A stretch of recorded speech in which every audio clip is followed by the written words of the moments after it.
A young billionaire visits his wife's grave every year. But on the 5th year, a beggar girl says, "She's alive, I can prove it." And he falls to his knees in shock. Oak Hill Cemetery was always quiet on Mondays. Liam Gray knew this because he had been coming here every Monday for 5 years. Same time, same path between the headstones, same blue flowers in hand. He stopped in front of the stone that read, "Ilara Gray, beloved wife." The golden letters didn't shine as brightly anymore. Time did that to everything. Liam placed the flowers in the vase. His hands trembled slightly, as they always did. Not from the cold. It was April and the sun warmed the back of his grey suit. It was something else. Something he couldn't name, even after 5 years of trying. "Hi, Ilara." His voice came out hoarse. He always started that way. Then he would stay silent for about 20 minutes, staring at her photo on the gravestone. That smile that made him forget to breathe. The green eyes that seemed to see right through him. "The office is doing well. We won that shopping center project." He spoke slowly, as if she could answer. "You always said I could do it." A light breeze rustled the trees around him. Liam closed his eyes. For a second, he almost managed to pretend she was there, listening. "I still don't know how to move on." The words came out softer now. "Everyone says 5 years is enough time. That you would want to see me happy. But I don't know how to be happy without you." He opened his eyes and looked at the photo again. Ilara was 28 when she died. A car accident on the road to his mother's house. Rain, wet road, a dangerous curve.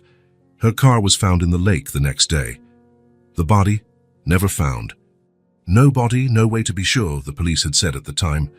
But after 3 months of searching, they declared her presumed dead. Liam signed the papers because he had no choice, but a part of him always refused to believe. Today marked exactly 5 years. "I brought your favorite flowers." He adjusted the small blue blooms in the vase. "I remember you saying they looked like pieces of the sky that had fallen to earth." A sound behind him broke the silence. Light footsteps on the grass. Liam didn't turn around. Other people came to the cemetery. He wasn't the only one with ghosts to visit. "Sir." The voice was small, a child's. Liam sighed and slowly turned. A girl stood a few feet away. Maybe 5 years old. Dirty clothes, disheveled dark hair, bare feet. A street child, obviously. They sometimes appeared in the cemetery, begging for money. "I have no change," he said, turning back to the gravestone. "I don't want money." Something in her voice made him stop. It was too steady for a child that young. Liam turned again. The girl was closer now. And he could see her face more clearly. The world stopped. Her eyes were green, sea green, just like Ilara's. The shape of her face, the curve of her eyebrows, even the way she tilted her head to one side when she spoke. It was like looking at a miniature version of his wife. "What do you want?" Liam managed to ask, though his voice sounded strange. The girl looked at the gravestone, then at him. "She's alive." The words fell like stones into the cemetery's silence. Liam felt something icy run down his spine. "What did you say?" "She's alive. I can prove it." The girl spoke with a certainty that gave him goosebumps. No hesitation, no doubt, as if she were talking about the weather. Liam took a step back. This had to be some kind of cruel joke, someone wanting to prey on his pain. "Go away," he said, louder than he intended. "I don't know what kind of prank this is, but my mother sent me." Liam stopped speaking. The girl continued, without taking her eyes off him. "She said maybe now you'd be ready." Liam's heart pounded so loudly he could hear it. This wasn't real. It couldn't be real. "Who are you?" His voice came out as a whisper. The girl smiled.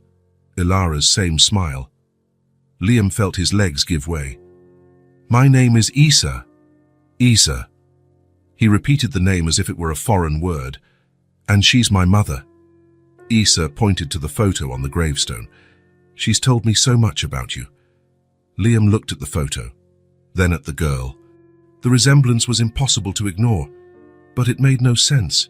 If Ilara were alive, if she had a daughter, that's impossible. He shook his head. "She died 5 years ago. I saw the car. You saw the car," Isa interrupted him, "but you never saw her." The simplicity of her statement hit Liam like a punch. It was true. He had never seen Ilara's body. He never had real proof that she was dead. Where is she? The words came out before he could think. Far from here, but not as far as you might imagine. Issa stepped closer. Now Liam could see that she had a small scar on her forehead, just like Ilara had since she was a child. The same half-moon-shaped mark. Why did she do this? Liam sat down on the grass beside the gravestone. His legs could no longer hold him. Why let me think she was dead?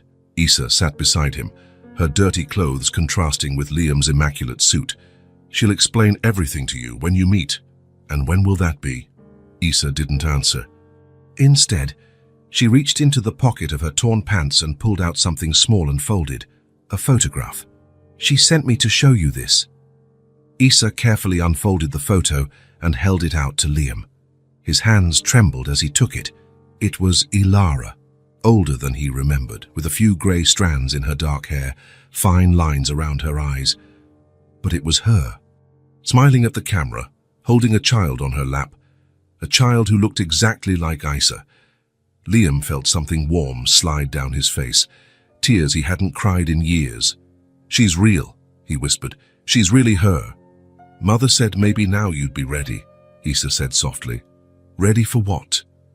To know us for real, not as a fantasy or a memory. As real people. Liam looked at the photo again, then at Issa. The likeness was undeniable now. You're my daughter, he said. It wasn't a question. I am. More tears came. 5 years. He had had a daughter for 5 years and didn't know it. Mother said one day I would meet you, Issa continued. And now? She thinks you're ready now. I do too. Liam looked at the little hand the girl held out, small, dirty but firm. He looked at the gravestone where he had put flowers every Monday for 5 years. He looked at the cemetery where he had come to mourn a death that might never have happened. If I go with you, he said slowly, and this is a lie. It's not a lie. Issa didn't lower her hand. She's been waiting 5 years, but she'll only appear if you truly want to know us for real. Us, me and her, not as a fantasy or a memory, as real people, with real problems, living real lives. Liam felt something stirring in his chest, something he hadn't felt in 5 years. It was small, fragile, like an injured bird trying to fly, but it was there. Hope. I want to know you for real, he said, and took Issa's hand. The girl smiled, Ilara's smile. Then let's go. They walked in silence along the cemetery paths. Liam looked back once, watching the gravestone grow smaller. For 5 years, that place had been the center of his life, the place where he came to talk to ghosts. Now, for the first time, he was leaving it with someone alive. At the cemetery gate, Issa stopped. Before we go, she said, there's one thing you need to know. What? Mother isn't the same person you remember. 5 years have changed her, changed everyone. Liam nodded. I'm not the same either. I know that's why she thinks now might work. And you? What do you think? Issa looked at him with those all-too-familiar green eyes. I think everyone deserves a second chance, even people who pretended to be dead. Liam almost smiled. Almost. Where do you live? He asked. On the streets. For a while. Alone. Not exactly alone. There are other children. We look out for each other. The thought of Issa living on the streets made something tighten in Liam's chest. If she really was Ilara's daughter, if she really was his daughter. Are you hungry? He asked. Always. Then let's go to my house first. You can take a bath, eat something, and tell me more about your mother. Issa hesitated. And if you change your mind? If you decide you don't want to look for her? Liam looked at the girl, at her green eyes, her dirty clothes, her bare feet, at the courage she had to come to him with an impossible story. I won't change my mind, he said. I promise. And for the first time in 5 years, Liam Gray made a promise he truly wanted to keep. Liam's car was a sleek black BMW, immaculate like everything in his life. Issa looked at it curiously but said nothing. She just climbed into the passenger seat and fastened her seatbelt. Do you know how to use a seatbelt? Liam asked, surprised. Mother taught me when I was little. You're still little, Issa smiled. On the outside, maybe. During the ride to his house, Liam stole glances at the girl. She looked out the window with interest but without astonishment, as if she were used to seeing the world, even though she was so young. "How long have you been living on the streets?" he asked. "About 2 years. "And before that?" "I lived with Mother, in a small place far from the city." "Why did you leave there?" Issa took a moment to answer. "Mother thought it was time. She said I needed to come find you." "She sent you alone?" "I'm not as small as I look anymore." Liam looked at her again. Issa was right. There was something in her posture, in the way she spoke, that showed a maturity beyond her years. As if life had forced her to grow up too fast. Liam's house was in a quiet neighborhood in the city. Large, modern, all glass and concrete. The kind of house that appeared in architecture magazines. The kind of house Ilara always said was too beautiful to be a home. "This is where you live?" Issa asked as they stopped in the driveway. "Yes, it's big. Too big for one person." Issa looked at him. "You've lived alone since she disappeared." "Yes, it must be lonely." Liam turned off the car. "It is." Inside, Issa looked around curiously. Everything was neat, clean, impersonal. Like a showroom. "It doesn't look like anyone lives here," she said. "Why?" "There's no mess. No forgotten things laying around. No life." Liam saw the house through Issa's eyes. She was right. In the last 5 years, he had lived like a ghost. Come, sleep, leave. Never really inhabiting the space. "Do you want to take a bath?" he asked. Issa nodded. "It's been a while." Liam led her to the guest bathroom and fetched some clean towels.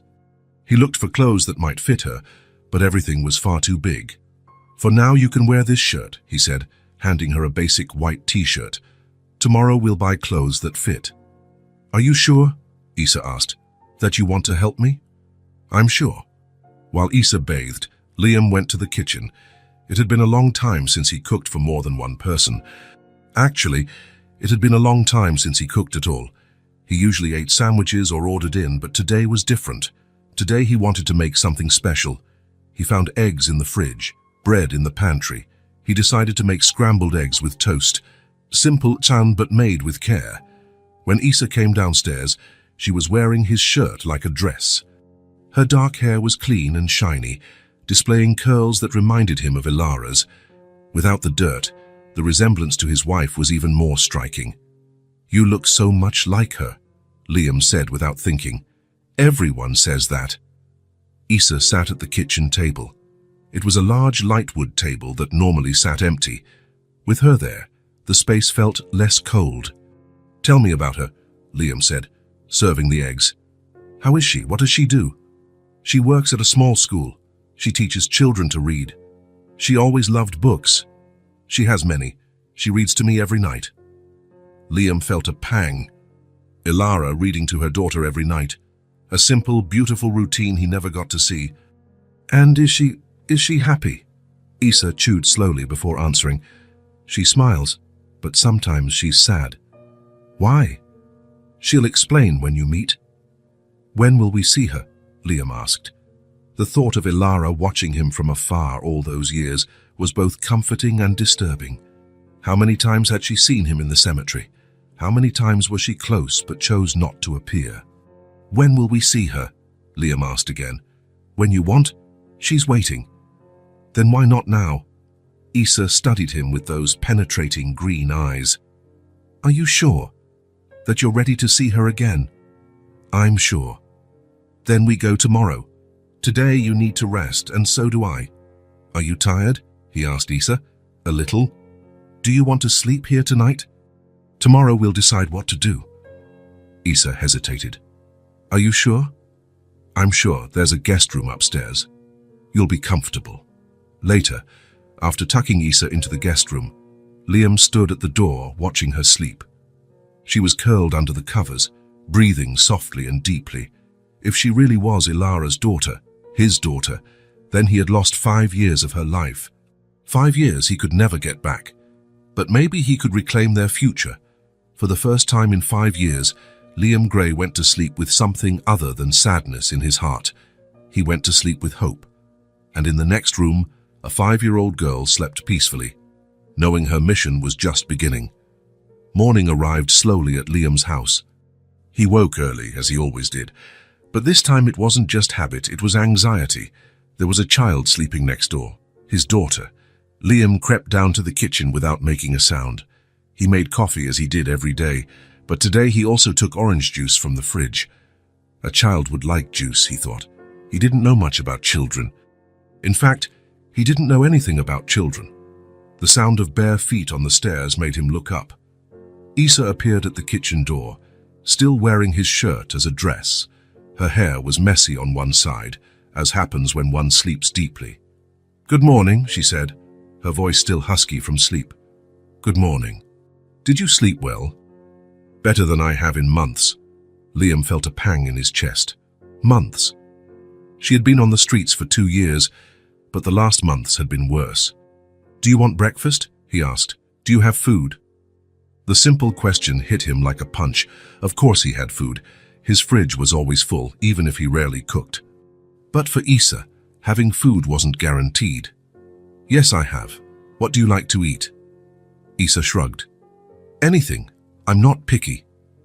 Liam opened the fridge and began taking things out. Eggs, milk, fruit, bread. As he prepared breakfast, Issa sat at the table and watched in silence.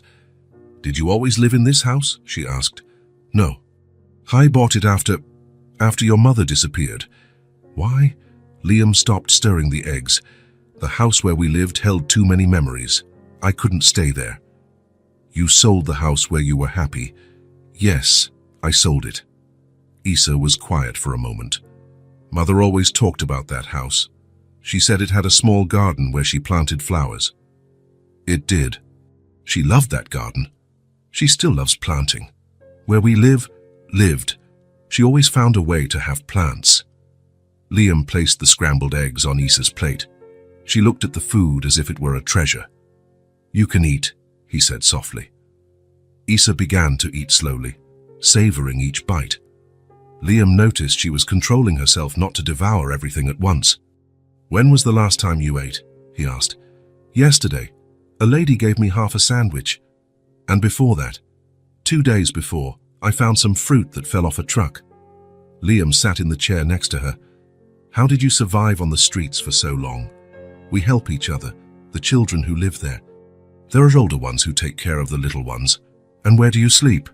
"There are places, under bridges, abandoned buildings. When it's too cold, we go to the train station." Each word from Issa was like a blade in Liam's heart. His daughter, sleeping under bridges, going days without food, living a reality he couldn't even imagine. "Why did your mother let you go alone?" The question came out harsher than he intended. Issa stopped eating. "She didn't let me. I decided on my own." "How so?" "Mother was getting sick. We had no money for medicine. I told her I would come find you." "What kind of illness?" "A cough that wouldn't go away, and she was very thin. Thinner than normal." Liam closed his eyes. Elara sick, without money for medicine, while he lived in this huge house with everything he needed. "She didn't want you to come find me." "At first she didn't. She said it wasn't time. But when she got worse..." Issa stirred the eggs on her plate. "I said I'd come with or without permission. Then she gave me the photo and taught me how to find you." "How did you know where to find me?" "Mother told me about the cemetery, that you went there every Monday. She had seen you there a few times." "She saw me in the cemetery. A few times, from afar. She never got close because she thought you were okay, that you had moved on." Liam shook his head. "I never moved on. She knows that now." Issa returned to eating. Liam watched her, trying to process everything he was learning. His wife alive but struggling. His daughter on the streets, taking care of herself at 5 years old. "What was your life like?" he asked. "Before you went to the streets?" Issa's face lit up a bit. "It was simple. We lived in a small house outside the city. Mother worked at the village school. She made little wan but enough to live." "And what did you do together?" "In the morning she took me to school. She was my teacher, so I stayed with her all day. In the afternoon we came home and she taught me things, How to read better, how to draw, how to cook. Liam could imagine the scene. Ilara and Isa in a small kitchen, making food together. A simple life, but full of love. And at night? Nights were my favorite. We sat on the porch and she read stories to me. There was a rocking chair she found abandoned. We fixed it together. What kind of stories? All kind. She had many books. She said she brought some from the old house where we lived.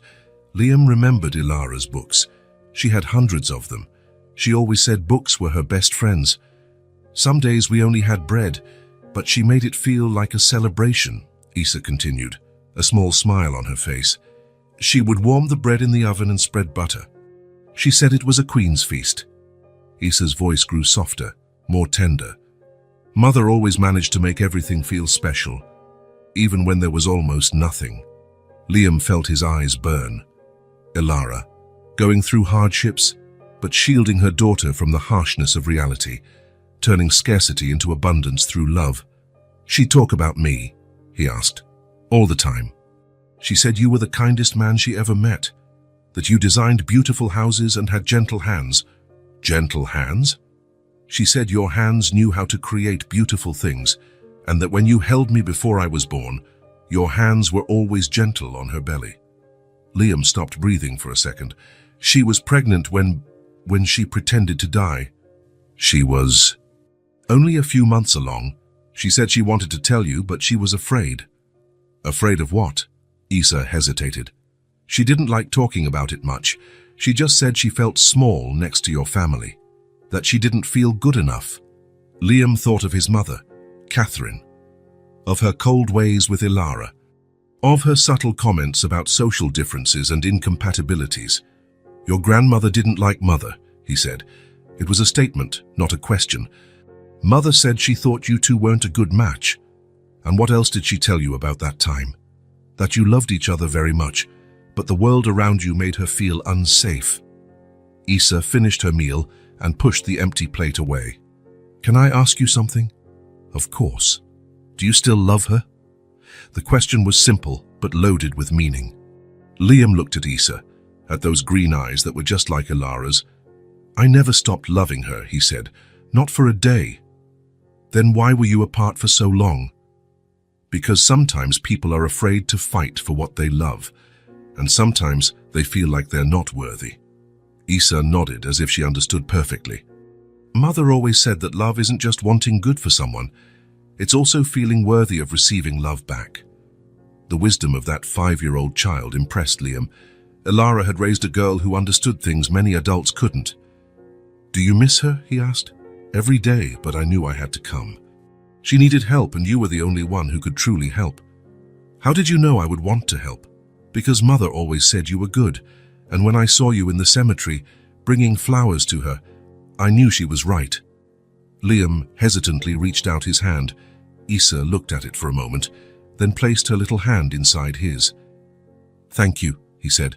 For what? For coming to find me. For giving me a second chance.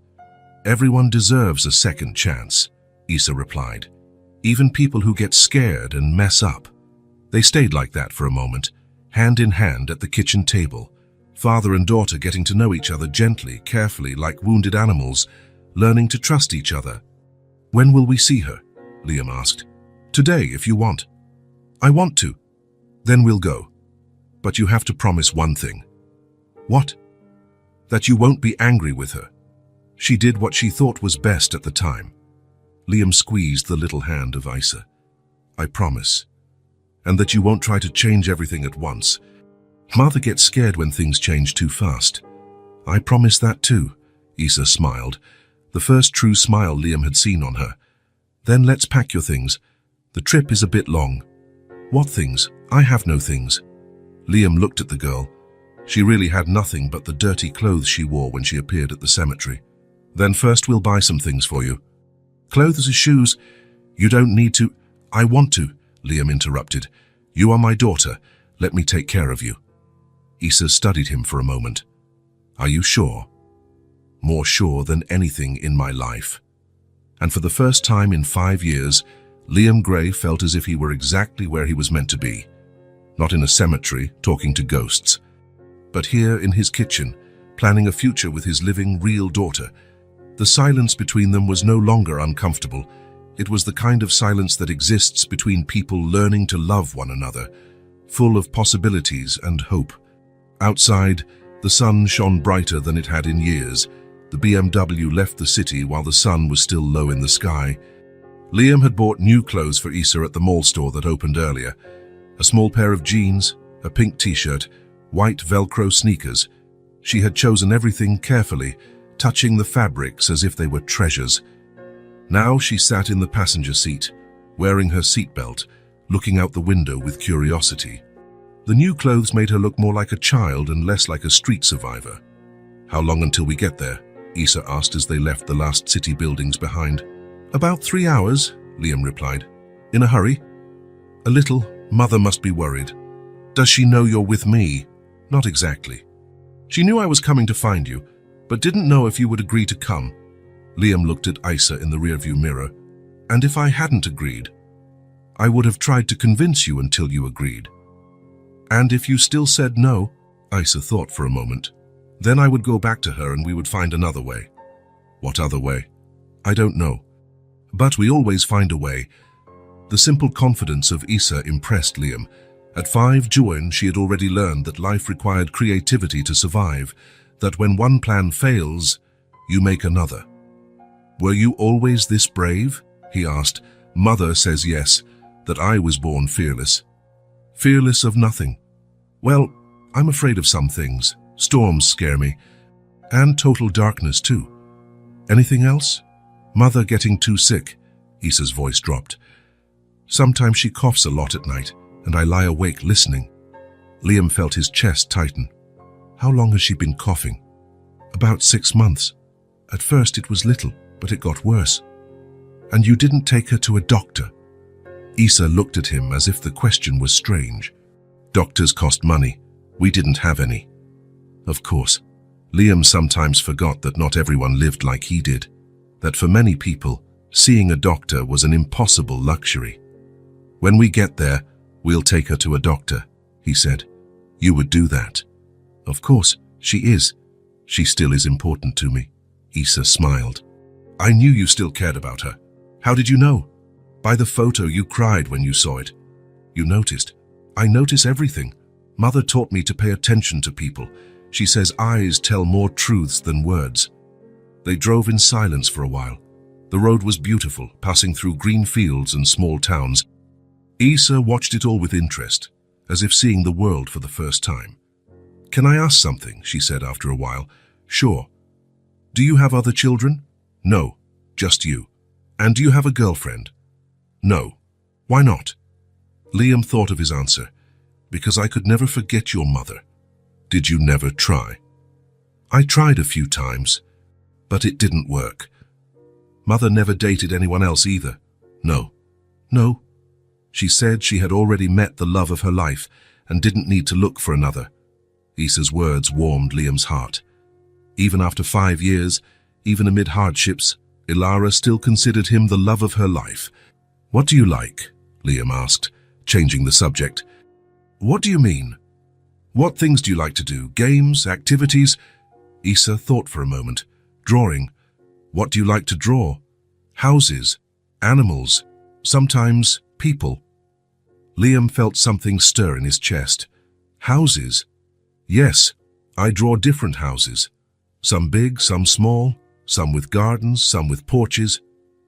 "I'm an architect," Liam said, trying to sound casual. Issa turned to look at him. "Really?" "Yes, I draw houses too, only they actually get built." "I guess I take after you," she said, smiling. And then it happened. Liam smiled back. Not the polite smile he used at work, or the sad smile he showed when someone tried to comfort him. It was a different smile, warm, genuine, full of paternal pride. It was the smile of a father discovering a connection with his daughter. "Do you have drawings with you?" he asked. "I didn't bring any. They're back home. When we return, will you show me? You really want to see them?" "I really do." Issa settled back into her seat. "Mother always said you would like my drawings. She talked about me often, all the time." She told me stories about when you lived together, about trips you took, movies you watched. What kind of stories? She liked to talk about the day you met. She said you were in a bookstore and she bumped into you and knocked over a pile of books. Liam remembered that day perfectly. Ilara had turned red with embarrassment, apologizing as she gathered the books. He had offered to help, and they ended up talking for 2 hours right there among the shelves. And what else did she tell you? About Sunday mornings, how you two would stay in bed late, reading the newspaper and having coffee. She remembers that. Remembers everything. The way you made scrambled eggs, the perfume you wore, the brand of coffee you bought.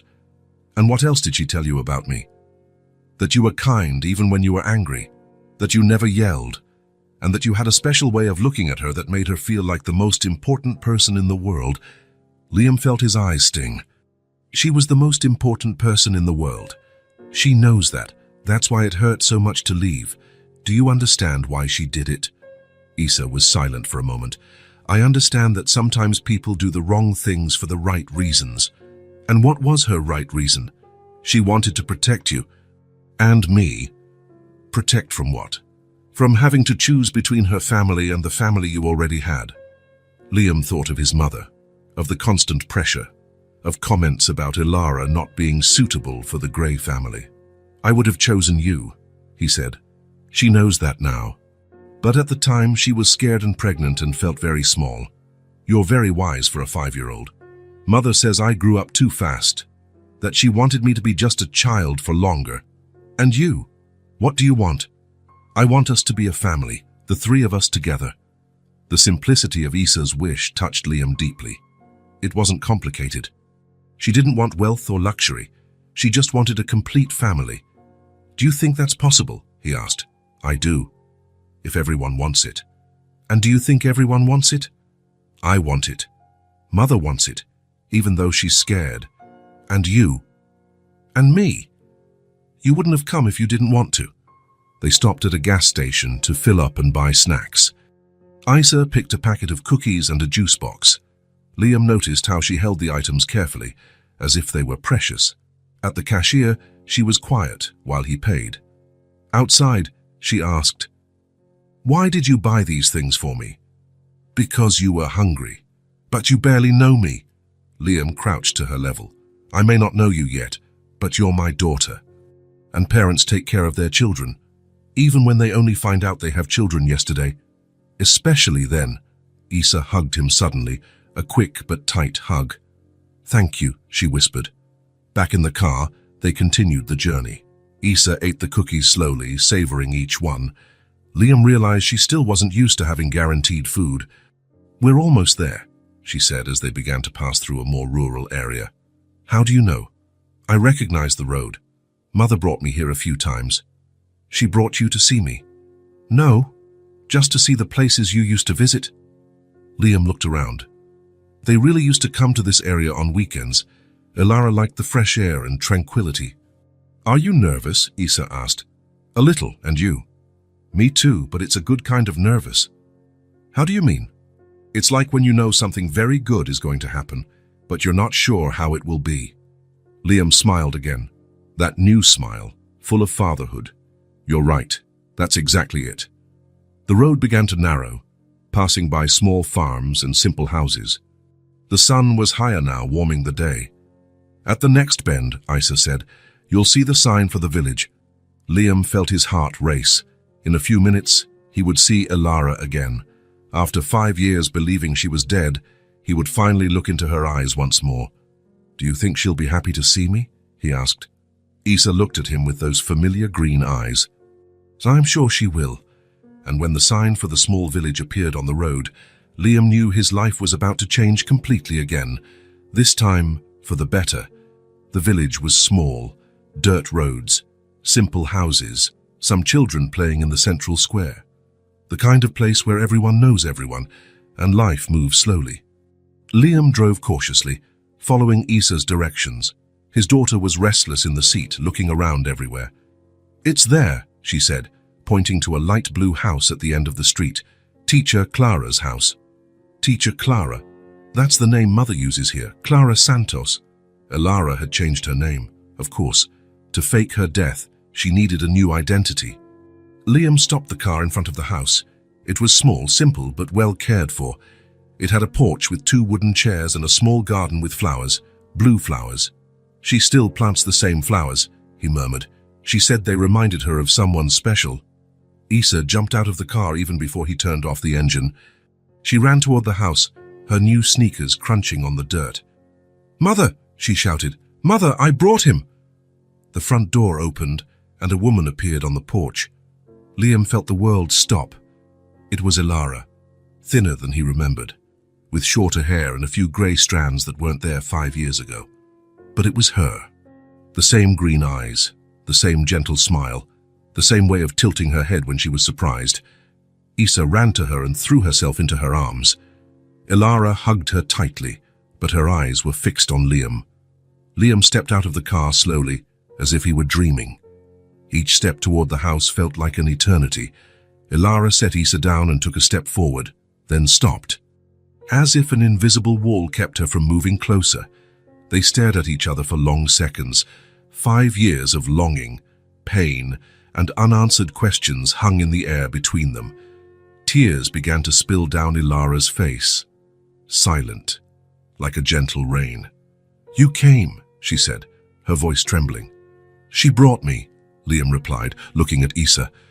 Isa stood between them, looking from one to the other, as if she were a human bridge connecting 2 people who loved each other but had been lost to each other.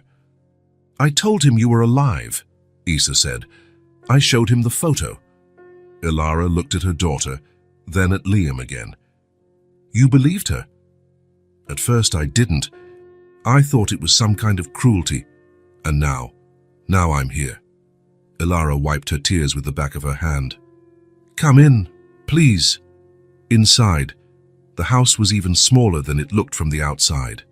A living room, a kitchen, 2 small bedrooms, everything clean and organized but simple. Very different from the large and modern house where Liam lived. There were books everywhere, on shelves stacked on the floor, on the table. Ilara had always been that way, surrounded by books as some people are surrounded by expensive furniture. "Would you like some coffee?" Ilara asked, her hands trembling slightly. "I would." Isa sat on the small sofa, watching the 2 adults move around the house like cautious dancers, each aware of the other's movements. "How did you find me?" Ilara asked as she prepared coffee. "I told him everything," Isa replied before Liam could speak. "About the cemetery, about you being sick, about everything." Ilara looked at her daughter with a mix of pride and concern. "You shouldn't have come alone, but I did. And it worked." "It worked?" Ilara looked at Liam. "It worked." Liam nodded. "She stayed at my house last night, ate well, slept in a real bed." "Thank you," Ilara said quietly. "You don't have to thank me. She's my daughter." The words hung in the air. My daughter. Liam had said it with a certainty that warmed Ilara's heart and frightened her at the same time. They drank their coffee in silence. Isa told her mother about her new clothes, about Liam's big house, about the food he had made for her.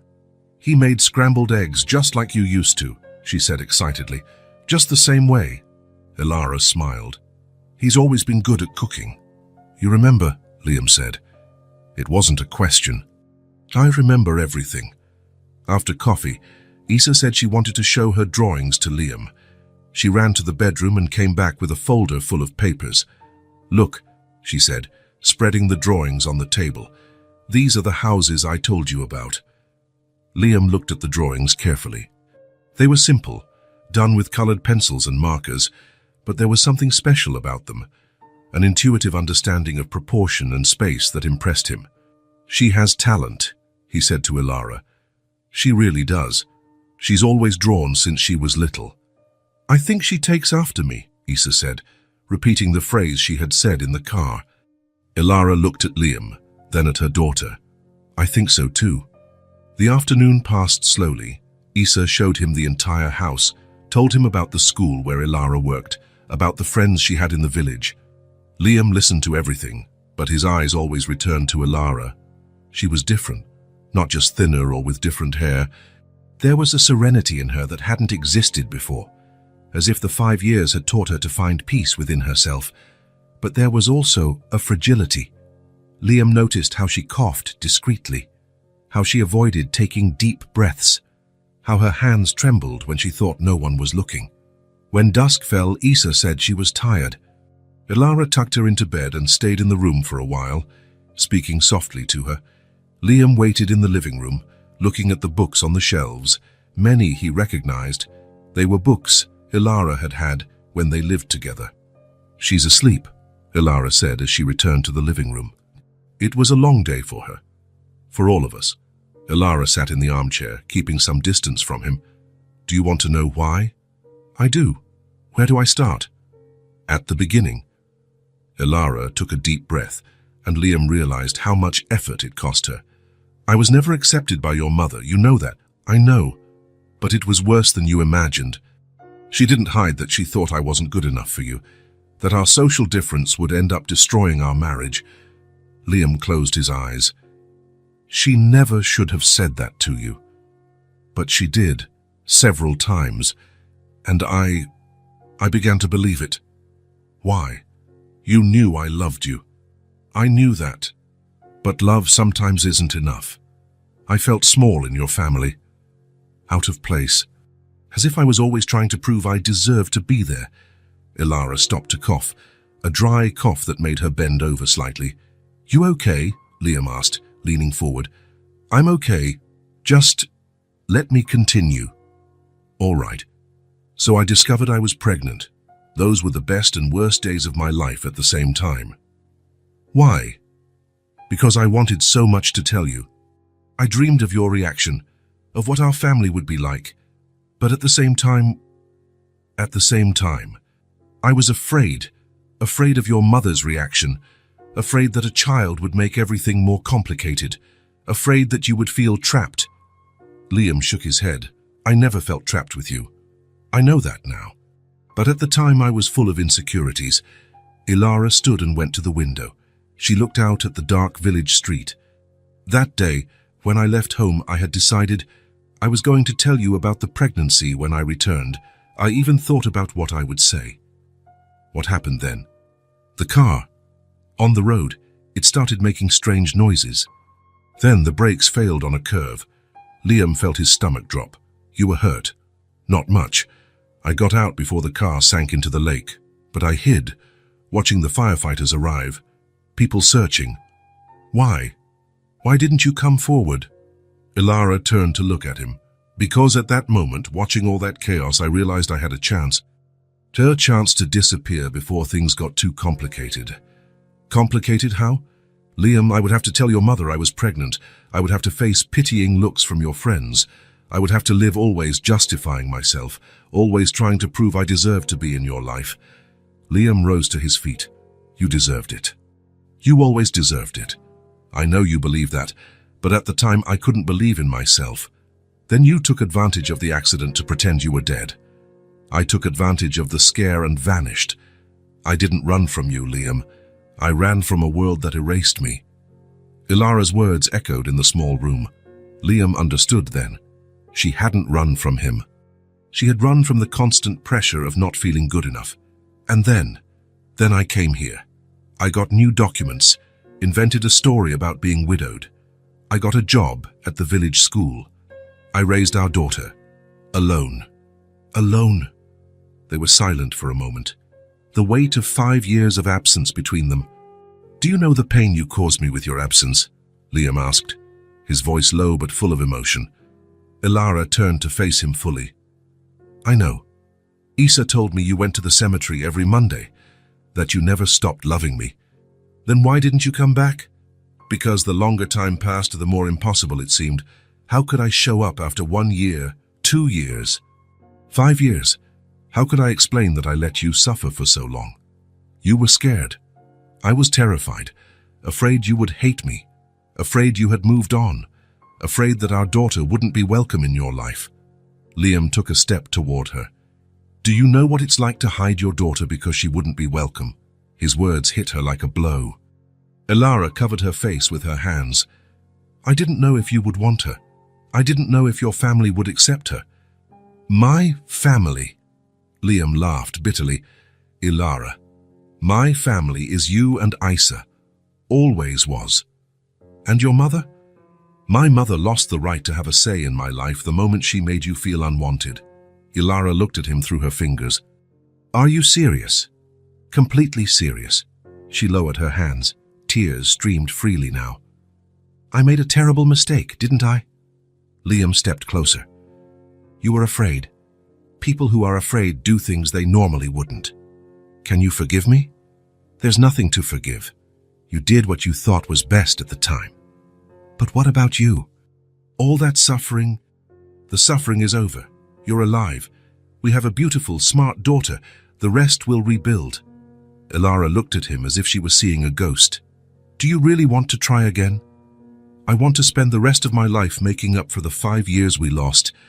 And if it doesn't work, if we're too different now, then we'll find out together. But this time, we'll face the problems together too. Ilara took a hesitant step toward him. Are you sure? I'm more sure than anything in my life. She came closer. Now Liam could see the small details that had changed, the fine lines around her eyes, the small scar on her forehead she didn't have before, the rougher hands of someone who works hard. Are you sick? He said softly. A little, nothing serious. Ilara, just a persistent cough.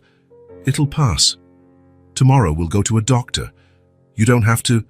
You do. You're too important to me to take any chances. She smiled through her tears. You still think I'm important? In response, Liam extended his hand, as he had with Isa in the cemetery, as he had when they were young and in love. Ilara stared at the outstretched hand for a long moment, then slowly placed her hand in his. The touch was electric. 5 years disappeared in an instant. They were again that couple who loved each other without reservation, dreaming of a future together. I missed you so much, she whispered. You have no idea how much I missed you. They embraced then. It was not the desperate hug of lovers reunited after a journey. It was the careful hug of two wounded people learning to trust each other again. They held on as if they were holding something very fragile and precious. What do we do now? Ilara asked, her head resting on his chest. Now we talk. We plan. We decide how we'll be a family. And your mother, your friends, everyone who will ask questions? I'll handle that. What matters is what the three of us want. And you sure of what you want? Liam stepped back a little to look into her eyes. I want to wake up every day knowing that you and Isa are safe and happy. I want to watch our daughter grow. I want to grow old by your side. I want a second chance to be the man you deserve. You've always been the man I deserved. I just couldn't see it. Then let's see it together now. Ilara smiled, the first true smile since he arrived. All right. All right. All right. Let's try. From the small bedroom came a muffled sound. Isa coughing. Ilara immediately let go of Liam. She sometimes coughs at night. She must have inherited it from me. Liam followed Ilara to the bedroom. Isa was asleep, but restless.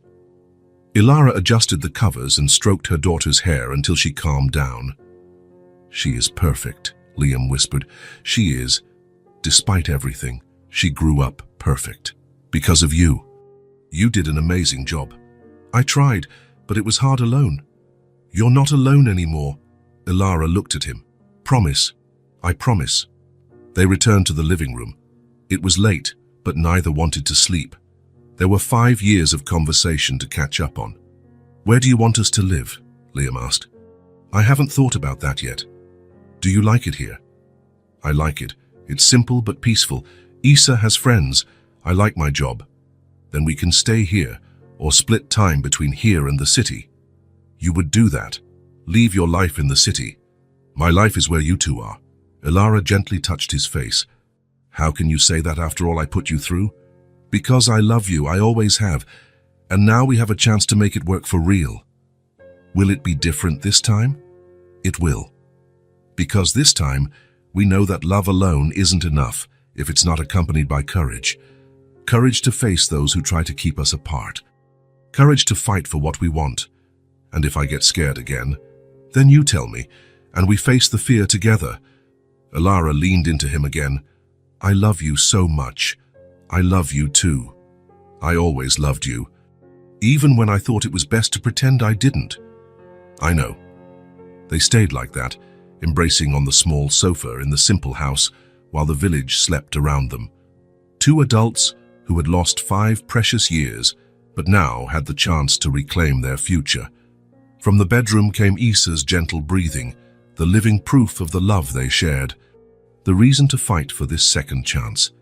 Tomorrow, Ilara said sleepily. We'll go to the doctor, the 3 of us together. The 3 of us together, Liam agreed.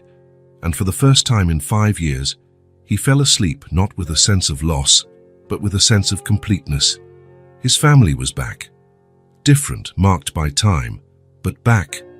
In the next room, Issa slept peacefully, knowing her mission had succeeded, that she had brought back not just a father, but an entire family.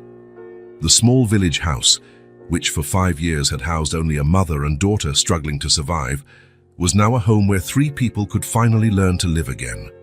Liam returned to the city on a Monday, but not to stay. Ilara and Issa had come with him, and now they were staying in a hotel while Ilara underwent medical tests. The diagnosis was reassuring, just a respiratory infection that antibiotics would fix. But Liam wanted to make sure she received the best care. Now he had an unpleasant task ahead. He needed to go to his mother's house. The grey mansion stood in the city's most upscale neighborhood. Liam had grown up in those enormous rooms, among expensive furniture and freezing silences. It was a house that impressed visitors, but never felt like a real home. Catherine Gray was in the living room when he arrived, as she always was at that hour. 65 years old, grey hair always impeccable, posture so straight it never relaxed. She was reading a book, but Liam knew she had heard the car arrive. "Liam," she said without lifting her eyes. "What a surprise. You haven't shown up here in months." "Hi, Mother." Catherine finally looked at him. Her gaze was critical, as always, examining his appearance, his posture, searching for flaws. "You look different," she said. "I do. More relaxed, less melancholy." Liam sat in the armchair facing her, the same armchair where he used to sit as a child, interrogated about school grades or misbehavior. "I have good news," he said. "What kind of good news?"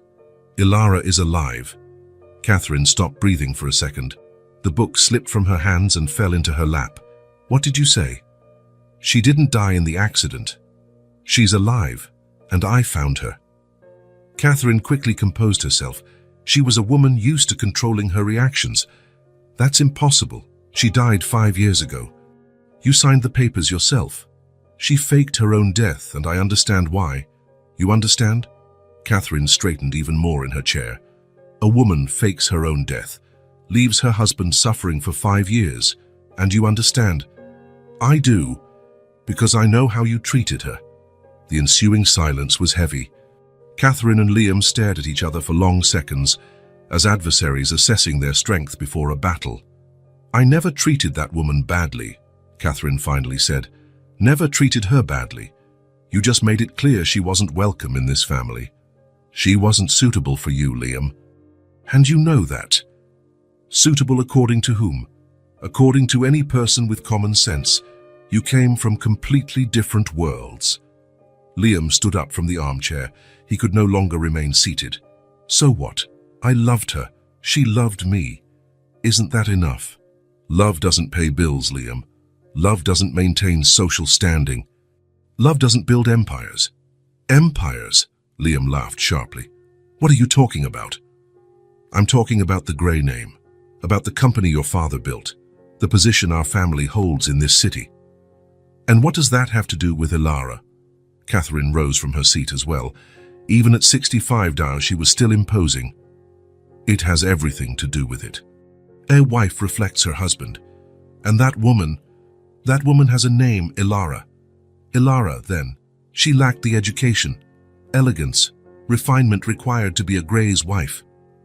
"Refinement," Liam echoed the word with disgust. "You're talking about refinement regarding the kindest, smartest, most loving woman I ever met. Kindness doesn't compensate for a lack of class, Liam. And class doesn't compensate for a lack of humanity, Mother." Catherine looked at him as though he had committed a blasphemy. "Don't give me that. I dedicated my entire life to building something for you to inherit. The company, the social standing, the right connections. I never asked for any of that. You didn't have to ask. It's yours by right. It's your legacy. And if I don't want that legacy? What do you mean? Liam took a deep breath. The moment of truth had arrived. Elara and I have a daughter, Issa. She's 5 years old. Catherine recoiled as if struck. A daughter? A beautiful, intelligent daughter who draws houses like I used to when I was a kid.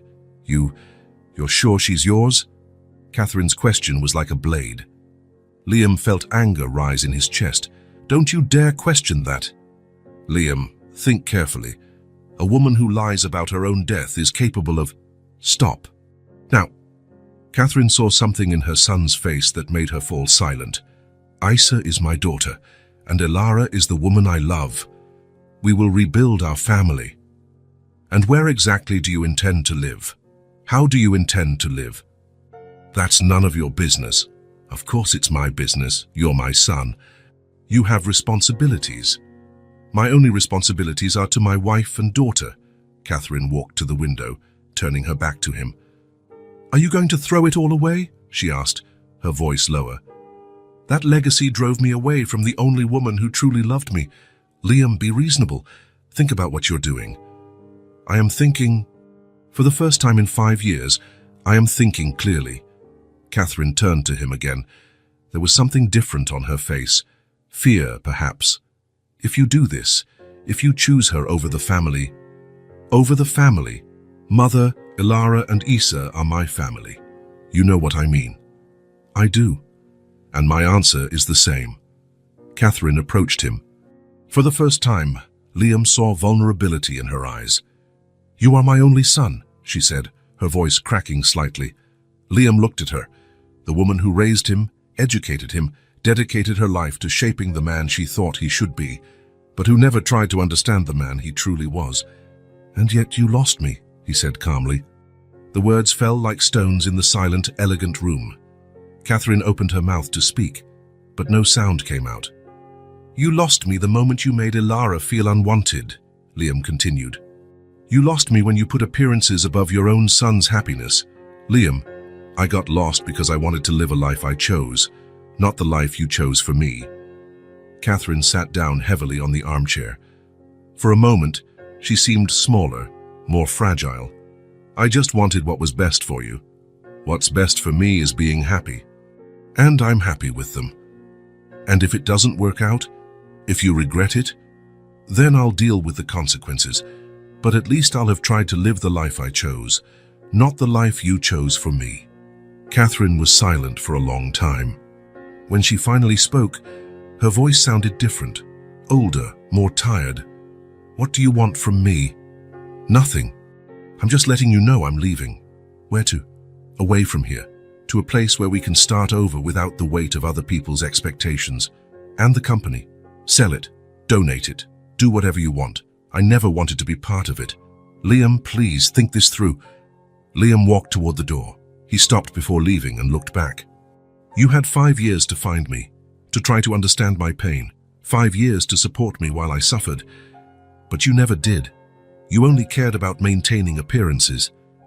I didn't know how to help. You could have started by not judging the woman I loved. Catherine looked at him with tears in her eyes. And now? I won't see you anymore. That depends on you. How so? If you can accept Elara and Issa as part of this family, you will have a place in your granddaughters' lives. If you can't, Liam shrugged.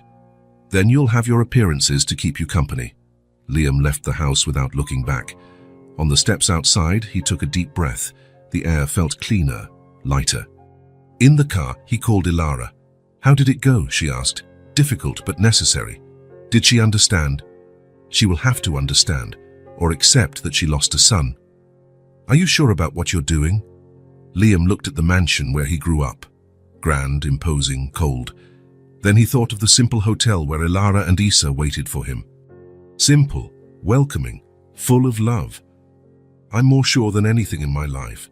I love you. I love you too. I'm on my way. Liam started the car and drove toward the future. Behind him, He left a name he had carried for 32 years, but that never truly belonged to him. For the first time in his life, he was free to be exactly who he chose to be: a husband, a father, a man who prioritized love over status, a free and whole man. The grey mansion stayed behind, majestic and empty, like a monument to values Liam could no longer respect. And in the city, in a simple hotel, a woman and a child waited for him. His true family, his real legacy. The house was on the market for months before Liam found it. It was in a quiet neighborhood, not far from the city center, the kind of place where children played in the street and neighbors knew each other by name. It was a 2-story house with a front porch and a large backyard. White walls, blue windows, a small swing hanging from the backyard tree. Nothing extravagant, but cozy. The kind of house that begged to be a home. Liam called the real estate agent on a Thursday. By Friday, he was signing the papers. That was fast, the agent commented as Liam signed the final document. When you know it's the right house, you don't have to think much, Liam replied. Ilara and Issa waited in the car. They didn't know about the purchase. Liam wanted it to be a surprise. All set, he said when he returned to the car. We have a new home. What do you mean? Ilara asked. I bought this house, for us. Issa looked at the house with the porch and garden through the window. Her eyes lit up. It's really ours. It's really ours. Can I get out of the car? You can. Issa ran out and went straight to the swing in the backyard. She climbed on it as if it had always been hers. Ilara got out of the car more slowly, looking at the house in disbelief. Liam, are you sure? It's perfect for us. Come, I want to show you inside. Inside, the house was even better. A spacious living room, but not too big. A kitchen with a window to the garden, 3 bedrooms upstairs. Everything clean, bright, ready to be inhabited. The master bedroom is here, Liam said, opening the door to the largest bedroom. It overlooks the garden. Ilara entered the room and went to the window. Down below, Issa was still playing on the swing. And the other bedrooms? One can be an office, the other, Liam smiled. The other will be Issa's. They climbed the stairs slowly, Issa running ahead. The room that would be hers was at the front of the house, with 2 large windows letting in abundant light. This will be my room, Issa asked, twirling in the empty space. It will? What do you think? It's big. Too big. No. It's perfect. That afternoon, while Ilara unpacked their things in the master bedroom, Liam went out to do some shopping. He had a specific mission: turn an empty bedroom into the dream room of a 5-year-old girl. First stop, paint store. Issa had said her favorite color was yellow, like the sun. Liam bought a light yellow paint for the walls and white paint for the ceiling. Second stop, furniture store. A small bed with a house-shaped headboard, a low desk where Issa could draw, a shelf for books and toys, a colorful chest to store treasures. Third stop, toy store. Liam had never bought toys before, but something inside him knew exactly what to look for. Colored pencils, markers, paper blocks, puzzles, a few stuffed animals, a doll with dark hair like Issa's. Last stop, home decor store. Animal-themed prints, a moon-shaped lamp, yellow curtains with white stars, a fluffy rug where Issa could sit and draw. When he returned home, the car was loaded. Ilara helped him unload everything, her eyes wide. Liam, this is too much. It's just the beginning. The beginning of what? The 5 years of gifts I missed. That night, after Issa slept in the master bedroom with them, Liam set to work. He painted the walls carefully, each brushstroke thinking of the smile Issa would make when she saw the result. Ilara offered to help, but he said he wanted to do it alone. It was something he needed to do with his own hands. A father preparing his daughter's first real room. He worked late into the night, stopping only when Ilara insisted he rest. The next day, he kept at it. He assembled the furniture, arranged the toys on the shelf, hung the prints on the walls. He put up the curtains, placed the lamp, spread the rug. When he finished, it was late Saturday afternoon. The room was ready. "Issa," he called. "Come here. I want to show you something." Issa ran up the stairs, Ilara behind her. Liam stood at the bedroom door with his hand on the doorknob. "Close your eyes," he told Issa. "Why?" Trust me." Issa closed her eyes. Liam opened the door and flipped on the light.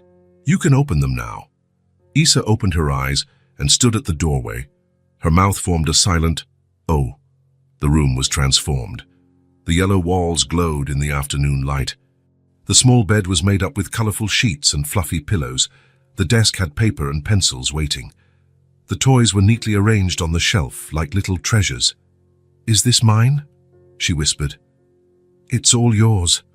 Issa stepped in slowly, touching the things as if they were too fragile to be real. She sat on the bed, tested the desk chair, opened the decorative chest. "I never had a room," she said, her voice full of wonder. "I never had all this." Liam knelt beside her.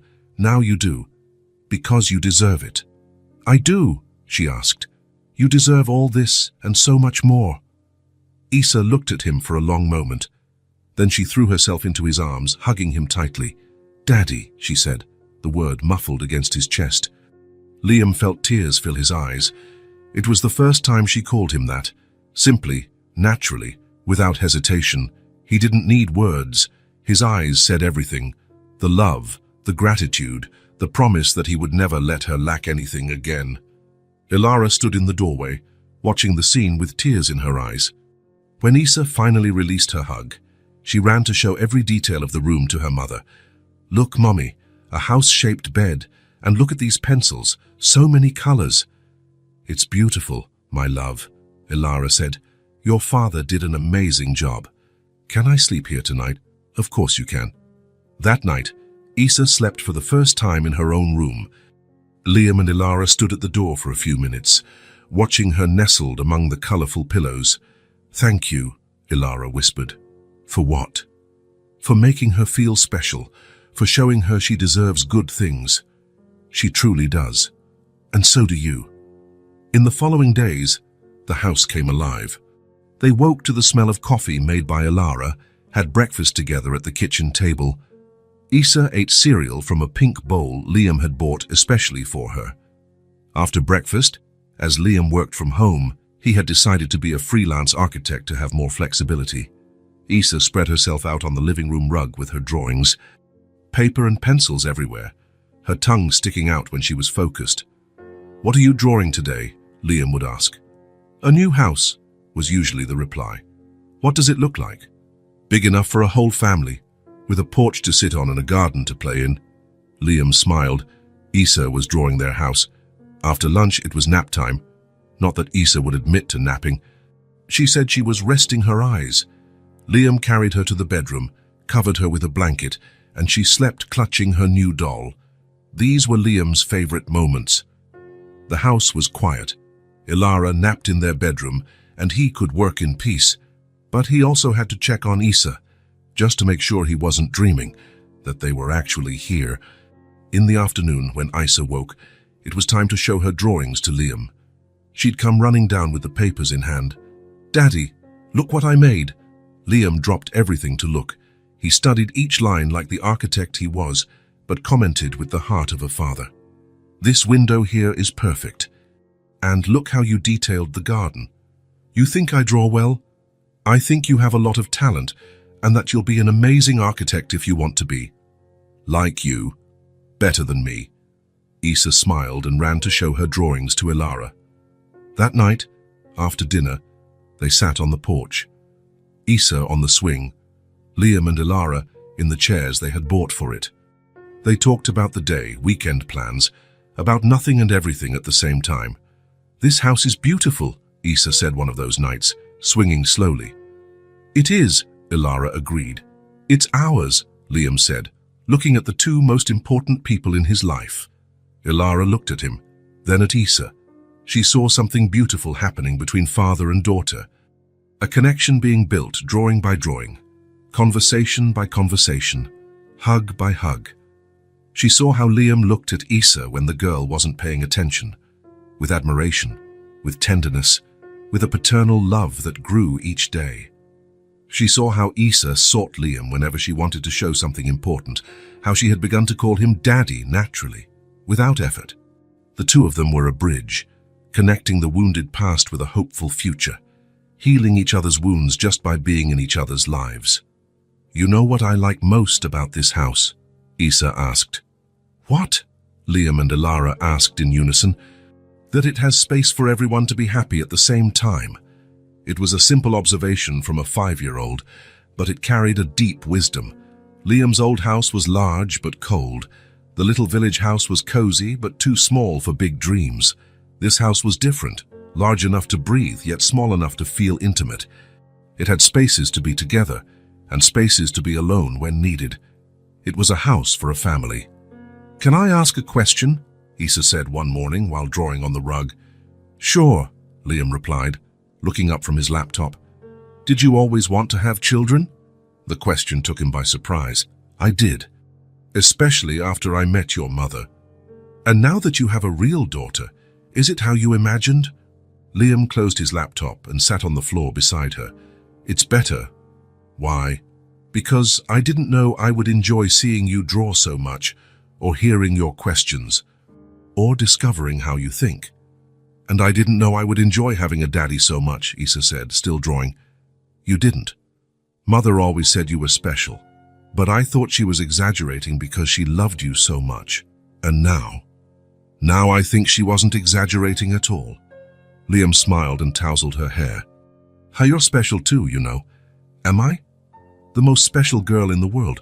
More special than all the other kids. To me, yes.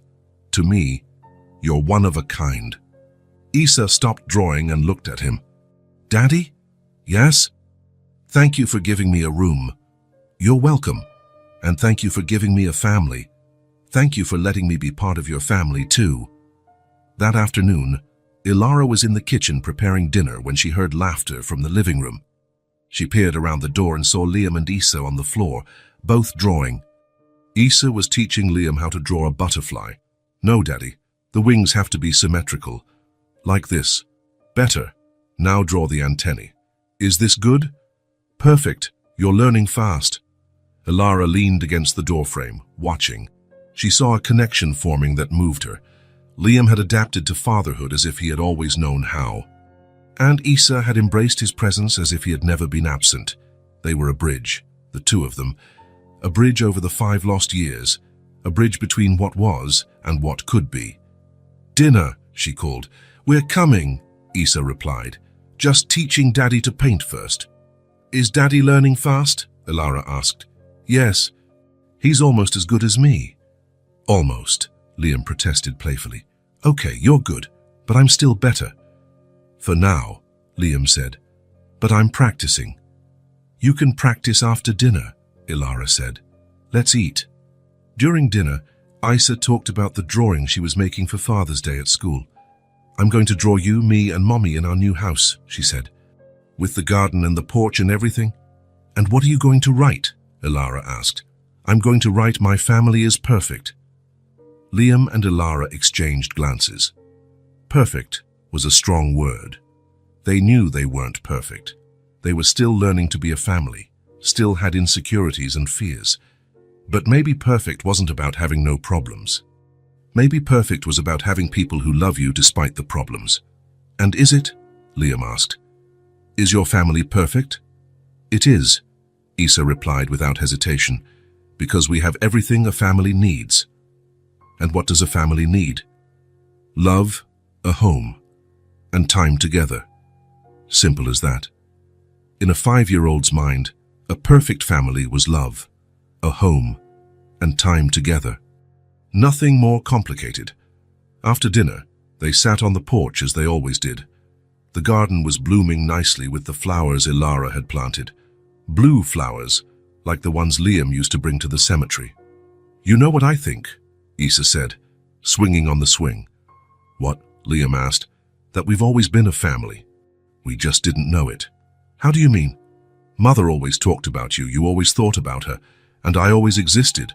We were just in different places." Ilara smiled. "You're right. And now we're in the same place." "And now we're in the same place," Liam agreed. Life began to bloom for real in that house. Not just survival, as they had done for the last 5 years, but truly living, waking up with joy, going to sleep grateful, finding reasons to smile in the small moments of each day. The house with a porch and garden became the home none of them had imagined possible. The dream room of Isa became a symbol that dreams could indeed come true. And a family once separated by fear and misunderstandings finally learned that love, accompanied by courage and honesty, was truly enough to build anything, even a second chance. 3 months after moving in, the house had found its rhythm, not the hurried rhythm of the city or the survival pace that Ilara and Isa knew so well. It was a new rhythm, gentle, made of small moments that added up to entire days of happiness. Liam woke up first, as he always had. But now, instead of dressing quickly to escape the silence of the house, he would go down slowly to the kitchen and make coffee for 3. The aroma would waft up the stairs and wake Ilara. She would come down in a robe, still sleepy, and they would have their first cup together in silence, looking out at the garden through the window. Isa was always the last to wake. She would appear in the kitchen in pajamas, with messy hair, seeking a lap before seeking food. Liam would lift her into his arms and she would laugh, still drowsy. It was his favorite sound in the whole world. "Good morning, princess," he would say. "Good morning, daddy," she would reply, snuggling into his arms for her glass of milk. After breakfast, each would go about their day. Liam to his home office, Ilara tending to the garden or reading on the porch, Isa drawing in the living room or playing in the backyard. But they always reunited for lunch. It was Ilara who started. She would enter the kitchen and begin pulling ingredients from the fridge. Liam would appear shortly after, offering to help. Isa would come last, dragging a chair to reach the sink and wash the vegetables. "I can cut the tomatoes," she always said. "You're only 5, Liam would protest, almost 6.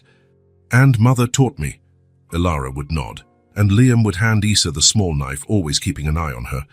They cooked together. Ilara seasoned. Liam stirred the pans. Isa washed everything they dirtied. 6 hands working in harmony, 3 people creating something together. "How about pasta today?" Ilara would suggest. "With tomato sauce," Isa would add. "And cheese," Liam would add. "Lots of cheese," they would say together, laughing. It was simple, but there was something magical in that simplicity, in the way Isa rose onto her tiptoes to stir the sauce, in the way Liam guided her hand over the spoon, showing her the right movement, in the way Ilara watched the two of them and smiled. After lunch, while Ilara rested, Liam and Isa did the dishes together. She would sit on a stool next to the sink, soaping the dishes while he rinsed. "Daddy, can I ask something?" "Always." "Are you happy?" The question, out of nowhere, caught him off guard. "I am very happy." "Why?" "Because you smile differently now." "Differently how?" "Before you only smiled with your mouth. Now you smile with your eyes too." Liam stopped rinsing a glass and looked at her. "And you? Are you happy?" "I am. Mother is too." "How do you know?" "She hums while she cooks. She only does that when she's truly happy." On Saturday afternoons, when the weather was nice, they had picnics in the backyard. Ilara spread a blanket under the tree. Liam carried the basket with sandwiches and fruit. Isa brought her drawings to show. They sat on the grass and ate slowly, unhurried. Isa talked about the friends she made at her new school. Ilara talked about the books she was reading. Liam shared stories about the projects he was working on. "I'm designing a house for a family with 3 children, he said during one of those picnics. "What will it be like?" Isa asked. "Big, with 4 bedrooms, a playroom and a large yard. Like ours." "Bigger than ours." Isa thought for a moment. "I like ours the way it is." "Why?" "Because it's big enough for us not to bump into each other, but small enough for us to always find each other." Ilara smiled. "She's right." "Our house is perfect just as it is," Liam agreed. After the picnics, Isa played on the swing while Liam and Ilara sat on the blanket, talking or simply enjoying the silence. Sometimes, Ilara rested her head on his shoulder and they just watched their daughter play. "I never thought it could be so simple," she would say. "What? To be happy? I thought happiness was always complicated, full of conditions." "Isn't it?" "No. It's this. You, me, her, sun on our faces, grass under us." Liam kissed the top of her head. It's more than I ever dreamed of having. On Sunday mornings, they stayed in bed until late. Issa would appear in their room and snuggle between them, still in pajamas. The three of them would talk or play with no rush to start the day. What time is it? Ilara would ask without opening her eyes. 9:30, Liam would reply. It's still early. It is, Issa agreed, snuggling closer between them. They stayed like that for another hour, sometimes two, just enjoying being close, the warmth of their bodies under the covers, the feeling that they were a real family. When they finally got up, they made a special breakfast. Pancakes in fruit, freshly squeezed juice. They ate on the porch, still in pajamas, listening to the birds in the garden. Sunday is the best day, Issa would always declare. Why? Liam would ask, even though he already knew the answer. Because no one is in a hurry to go anywhere. During the week after dinner, they created a ritual. Ilara would play soft music on the kitchen radio. Liam would bring in the laundry from the line. Issa would organize her drawings from the day. The music filled the house gently, nothing too loud or flashy, just a soundtrack for the end of the day. Ilara would hum along while folding clothes. Liam would whistle while putting things away. Issa would draw to the music, her tongue out when she was focused. What song is this? Issa would sometimes ask. It's old, Ilara would reply. From when your father and I were dating. Did you dance? Sometimes. Can you dance now? Liam would extend his hand to Ilara, and they would dance right there, in the living room, among scattered toys and drawings on the floor. Simple steps, nothing elaborate. Just two adults who had rediscovered the pleasure of being in each other's arms. Issa would watch, smiling, sometimes asking to dance too. Liam would lift her and she'd dance with her feet in the air, laughing. They were the simplest and at the same time the most perfect moments. One night, after one of those music and dance sessions, they were in the living room tidying up. Issa had flopped onto the sofa, tired from the day. We don't need much, she said suddenly, looking at the ceiling. What do you mean, sweetheart? Ilara asked. To be happy, we don't need much. We just need peace, and us together. Her words came naturally, as if she were a philosopher disguised as a 5-year-old. Liam and Ilara stopped what they were doing and looked at her. You're right, Liam said. I know I am, Issa replied, yawning. Mother always said the best things in life don't cost money. And what are the best things? Ilara asked, sitting on the edge of the sofa. Hugs, laughter, soft music, homemade food, bedtime stories. Anything else? Waking up knowing the people you love are close by. Liam sat in the armchair, looking at the two of them. Ilara brushing Issa's hair, Issa speaking about the simple things that made life worthwhile. And knowing that tomorrow will be like today, Issa continued, her eyes slowly closing, but maybe a little bit better. In a few minutes, she was asleep. Her face relaxed, breathing steady. A child who had known lack and insecurity, but who now slept peacefully, knowing she would wake up in the same place, with the same people. Liam rose to carry her to bed, but Ilara signaled for him not to move. Let her sleep here tonight, she whispered. She looks so peaceful. Liam took a blanket and covered Issa gently. Then he sat back in the armchair. Ilara came close, and they stayed there watching their daughter sleep. They said nothing for a long time. They simply exchanged a serene look, full of gratitude and contentment. A look that said everything they needed to say, that they had found what they were searching for, that they were where they belonged, that they had everything they needed. The music played softly on the radio. Outside, the wind gently rustled the garden trees.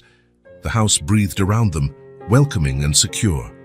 Life, at last, tasted like home. Not the kind of home you buy or build, but the home you create with love, patience, and presence. The home that exists wherever people truly love each other and choose to be together one day at a time. Liam looked around the living room.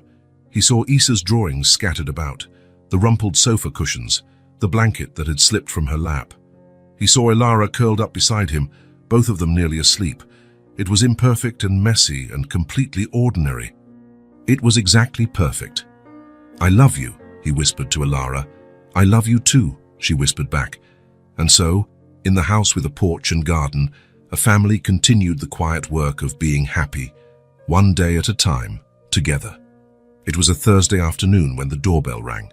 Isa ran to the door, but Ilara stopped her. Let's see who it is first, she said, looking out the window. A woman stood on the porch, back turned. Grey hair, hunched posture, clothes that looked too large. Liam, Ilara called, recognizing Catherine.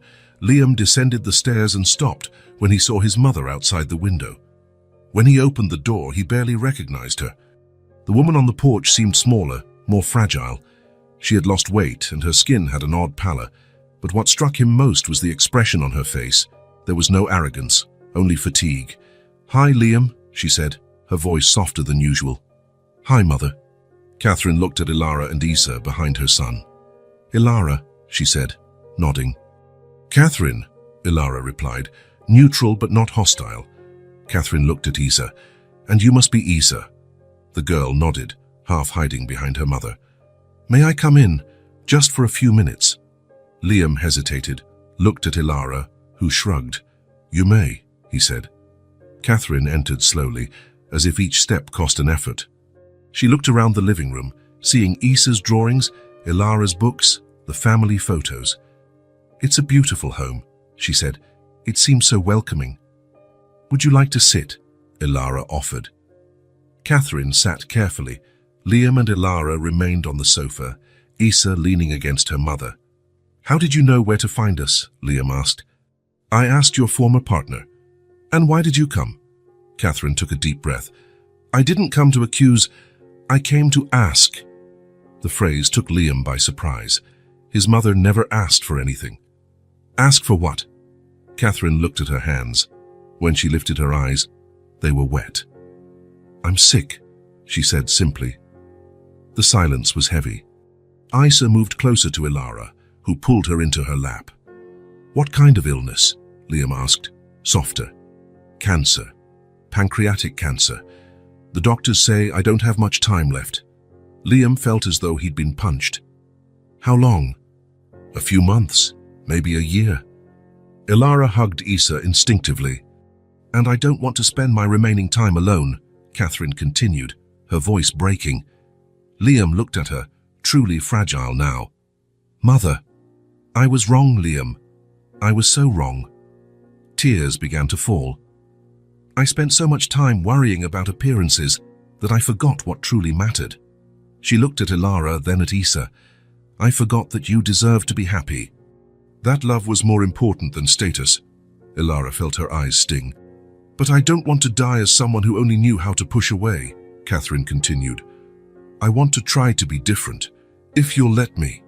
Liam looked at Ilara. She nodded slightly. What exactly are you asking? He asked.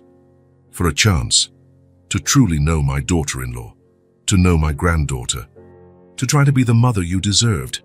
After everything, precisely because of everything, I know I cannot fix the past, but maybe I can at least not ruin the future. Liam looked again at Ilara, who nodded almost imperceptibly. We won't erase what happened, he said slowly. We won't pretend there wasn't hurt. Catherine nodded. I understand.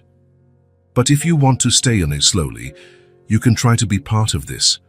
Catherine closed her eyes, relieved. Slowly, she repeated. I promise. Isa slipped from Ilara's lap and approached Catherine. Grandma, she asked. Yes, I'm your grandmother. Are you sad? I am, but also relieved. Why? Because you let me come in. Even though I was hard to deal with, Isa thought, then ran to the garden.